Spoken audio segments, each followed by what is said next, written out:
एक बार एक नौजवान लड़का बौद्ध भिक्षुक के पास जाता है और बोलता है, गुरुवर, मेरी ही किस्मत इतनी खराब क्यों है। मैंने आज तक अपनी जिंदगी में जो कुछ भी चाहा वो मुझे अभी तक नहीं मिली है। हमेशा असफलता है और निराशा ही मेरे हाथ लगी है। लेकिन मैं बहुत ऐसे लोग को जानता हूँ जिनकी जिंदगी में किसी भी चीज की कोई कमी नहीं है। उन्होंने अपने जीवन में जो कुछ भी चाहा उन्हें सब कुछ हासिल हुआ। गुरुवर, आखिर ऐसा क्यों होता है कि कुछ लोगों को वो जिंदगी में सब कुछ मिलता है जो वो चाहते हैं, वो जो कुछ भी करते हैं वो हर काम में सफल होते हैं, अपनी हर चाहत की चीज को वो हासिल कर लेते हैं, जबकि दूसरी तरह ज्यादातर लोग मेरी तरह सिर्फ सपने ही देखते रहते हैं। वह लोग कभी भी मनचाहे चीज को वो हासिल नहीं कर पाते हैं, सफलता को कभी भी वो हासिल नहीं कर पाते हैं। गुरुवर, कुछ ऐसा तरीका मुझे बताएं कि मैं भी अपने भाग्य को ठीक कर सकूं और मनचाहे सफलता हासिल कर सकूं। बौद्ध भिक्षुक ने लड़के की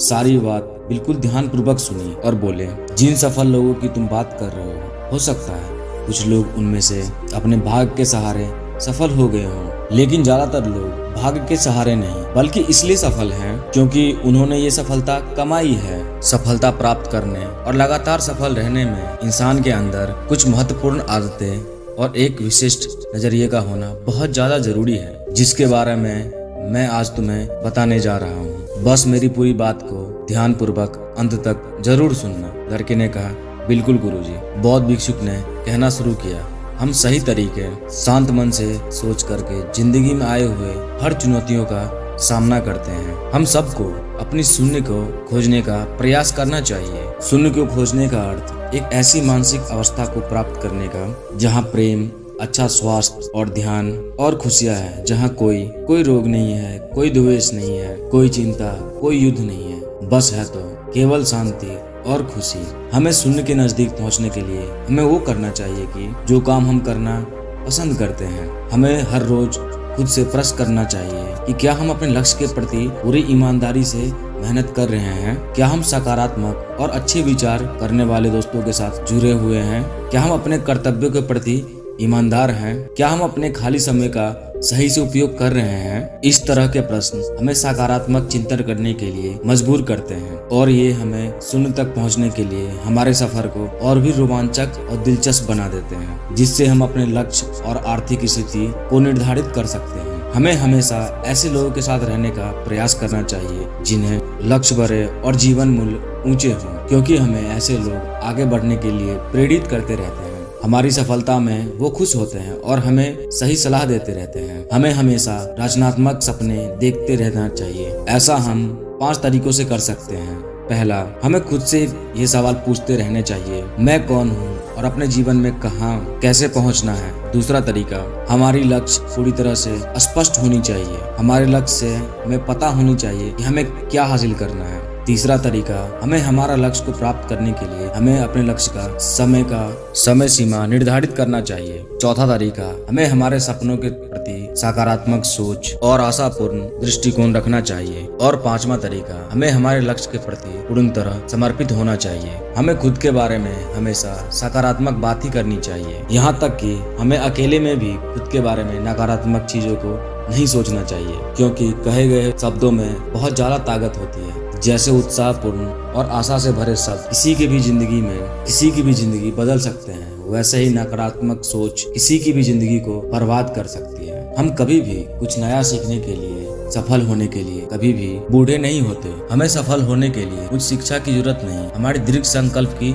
जरूरत होती है। अगर इंसान का इरादा पक्का है तो वो अपने आप रास्ता खुद बना लेंगे। हमें खुद को हर रोज याद दिलाने की जरूरत है कि हमारी आज की उपलब्धि क्या है, आज हमने कौन सा ऐसा काम किया है जो हमारी जिंदगी में वैल्यू ऐड करती है। हमें हर रोज याद दिलाने की जरूरत होती है कि हम बेहतर हैं तो क्यों हैं और हमारा गोल क्या है और हम इसे कैसे पूरा करेंगे। यकीन मानो, हमारी ये आदत हमें उत्साह और लक्ष्य के प्रति केंद्रित और सकारात्मक बनाए रखती है। अगर हम हमारे साथ काम करने वाले और आसपास के लोगों को महत्व देते हैं और अच्छा महसूस करवाते हैं तो वो हमारे लिए और बेहतर सोचते हैं और हमारी सफल होने की संभावना और ज्यादा बढ़ जाती है। हमें कभी भी तेज आवाज और अभद्र शब्दों का प्रयोग नहीं करना चाहिए। इससे हम कमजोर और कम आत्मविश्वास वाले लोग प्रतीत होते हैं। हमारी सफलता का निर्धारण इस बात से नहीं होती है कि हम अपने लिए क्या करते हैं, बल्कि इससे होता है अन्य लोगों के लिए क्या कुछ कर पाते हैं। सारे काम हमें खुद नहीं करना चाहिए, हमें वो काम करना चाहिए जिसमें अन्य लोग, बल्कि हम अन्य लोगों को प्रेरित करने के लिए क्या करते हैं। हमें सारे काम खुद करने की जरूरत नहीं है, हमें बस वही करना चाहिए जो जरूरी है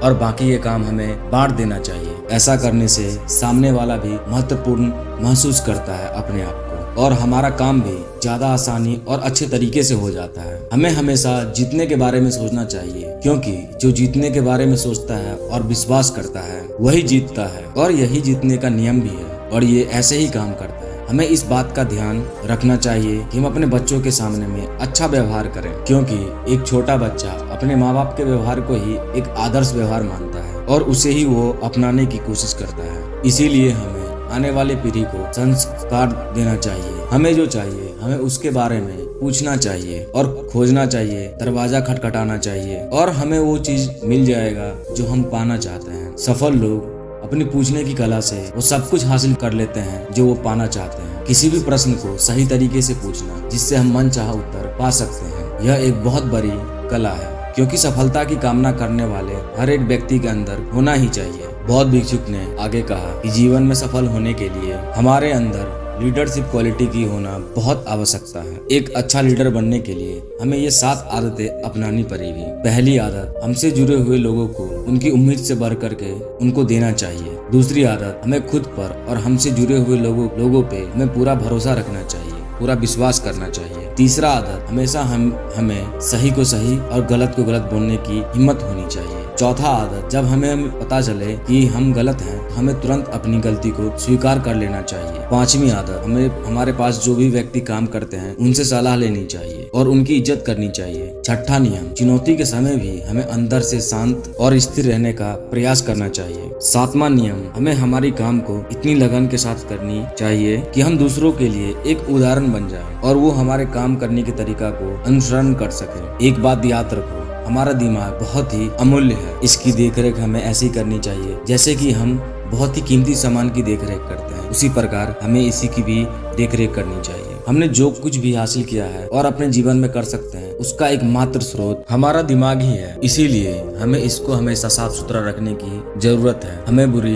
दहशत भरी, नफरत भरी और नकारात्मक बात फैलाने वाले लोगों से हमेशा दूर रहना चाहिए और ऐसे लोगों के साथ रहना चाहिए जिनके सोच बड़े और पॉजिटिव सोच हो। हमें कभी भी अपने जीवन में जिम्मेदारियों से भागना नहीं चाहिए, क्योंकि जिम्मेदारी ही हमें एक मजबूत और अनुभवी इंसान बनाती है, जो कि बाद में हमारी बड़ी सफलता का वह कारण बन जाते हैं। हमें हमारी काम के लिए उन लोगों से सलाह लेनी चाहिए जो पहले उन काम में सफल हो चुके हैं या उस क्षेत्र के जानकार हैं, ना कि उन लोगों के बीच जो असफल होकर के लोगों के बीच बैठ करके डर फैलाते हैं। हमें हमारे अतीत और वर्तमान और आसपास के लोगों के बारे में हमेशा अच्छा ही बोलना चाहिए और हम किसी के बारे में अच्छा नहीं बोल सकते हैं तो हमें बिल्कुल चुप ही रहना चाहिए। हमें दूसरों के साथ भी वैसा ही व्यवहार करना चाहिए जैसा हम सोचते हैं कि कोई हमारे साथ करे। हमें लोगों के प्रति बिना कोई उम्मीद रखे हुए उनकी सहायता करनी चाहिए और हमें भगवान का शुक्रिया अदा करना चाहिए जो हमें ऐसे मदद करने के लायक बनाया है। इससे हम अपने अंदर से खुश और अपने काम के प्रति खुशी महसूस करते हैं। हमें लोगों को उपहार देने की कला होनी चाहिए। सही तरीके से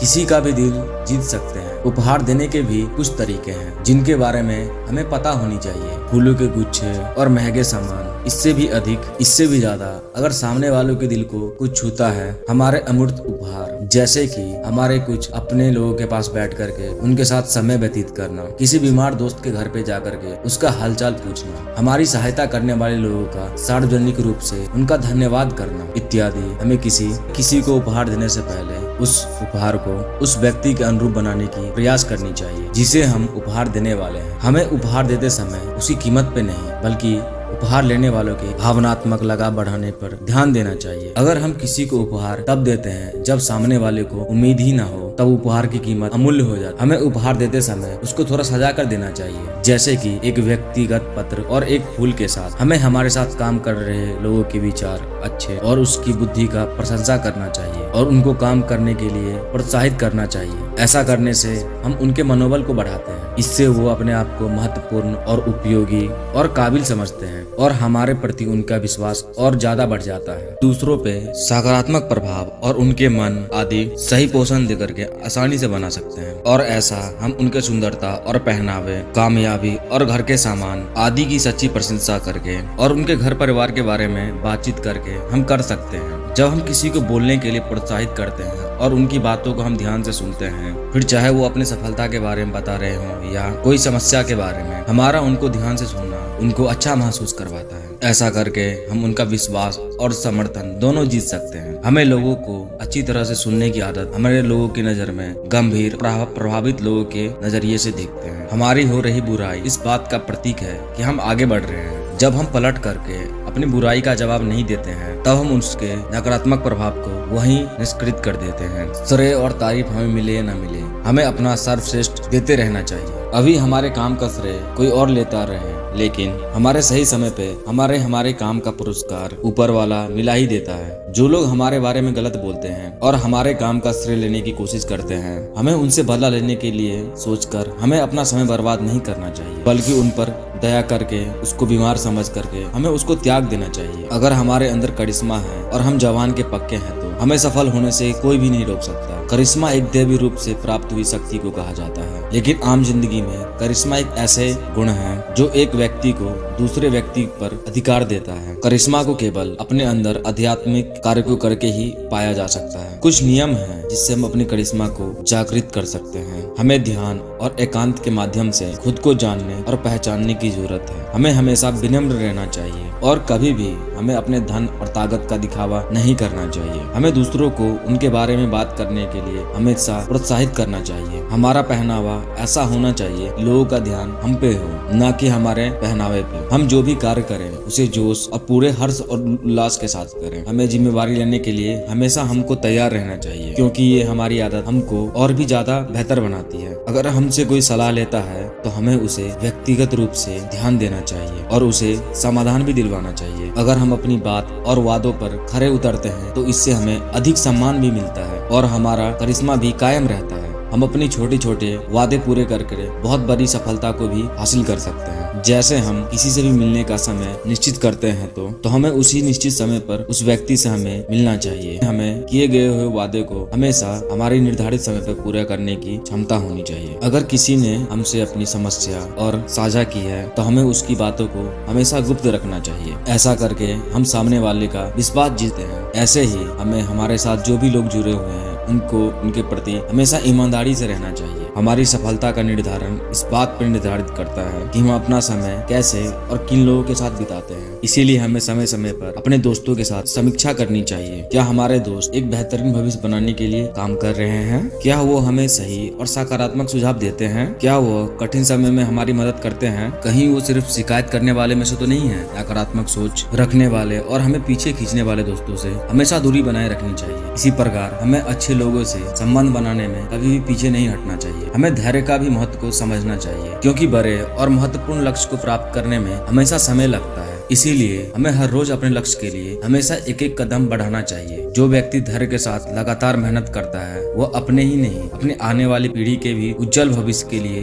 काम करता है। जब हमें लगे कि हमारा काम पूरा हो गया है, उस काम में लगे हुए समय का 10% काम समय और लगाना चाहिए, क्योंकि उस काम में हुई गलतियों को हम आसानी से सुधार सकें। ऐसा करने से हमें हमारे काम के प्रति समर्पण बढ़ता है। हमें इस बात का ध्यान रखना चाहिए कि धन हम पे निरंतर ना करें। हमें हमेशा अपने कमाए हुए धन का किसी दूसरे में भी लगाना चाहिए, क्योंकि दान करने से धन की शुद्धि होती है और मन की शांति भी बढ़ती है। हमें सफलता के शिखर तक पहुंचने में बहुत समय लगता है, लेकिन वहां से गिरने में ज्यादा समय नहीं लगता है। इसीलिए सफलता को कभी भी अपने सर पर चढ़ाना नहीं चाहिए। हमें चरित्र का अच्छा उदाहरण समाज में पेश करना चाहिए, ताकि लोग उसका अनुसरण कर सके। जिंदगी में सीखना बंद नहीं करने के लिए हमें एक बच्चे की तरह सोचना चाहिए, क्योंकि बच्चा उत्सुकता के कारण वो हर चीज के बारे में जान ही लेता है जो वो चीज जानना चाहता है। हमें भविष्य के बारे में स्पष्टता से सोचने के लिए हमें फिर से बच्चा बनना चाहिए और फिर से शुरू करना चाहिए। हमें बुद्धिमान लोगों में संगत करनी चाहिए जो हमें समृद्ध बनाए और ऊपर उठाए और प्रोत्साहित करें और सफलता और जीने का मजा हमारे साथ साझा करें। तब हम अपने अच्छे संवरते हुए समय को उभरते हुए देख सकते हैं। हमें निराशावादी लोगों को अपने जिंदगी में कभी भी कोई स्थान नहीं देना चाहिए। हमें सलाह केवल सफल लोगों से ही लेनी चाहिए और हमें सफल लोगों से सीख और चुनौतीपूर्ण और बड़े लक्ष्य का निर्धारण करना चाहिए, जिसे पाना लोगों को असंभव लगे, क्योंकि बिना लक्ष्य जीवन व्यर्थ है, क्योंकि जितना बड़ा लक्ष्य होगा उतनी बड़ी कामयाबी हमें मिलेगी। इसके बाद बौद्ध भिक्षु ने उस लड़के से कहा कि हमें उम्मीद है कि तुम समझ गए होगे कि तुम्हें सफल होने के लिए क्या करना चाहिए। लड़का भी भिक्षुक को धन्यवाद कर उनकी आज्ञा लेकर के वहाँ से चला गया। दोस्तों, हमें उम्मीद है कि इस वीडियो से आपको बहुत कुछ सीखने को मिला होगा। अगर आपको ये वीडियो अच्छी लगी हो, प्लीज हमारे इस चैनल को सब्सक्राइब कर लीजिएगा।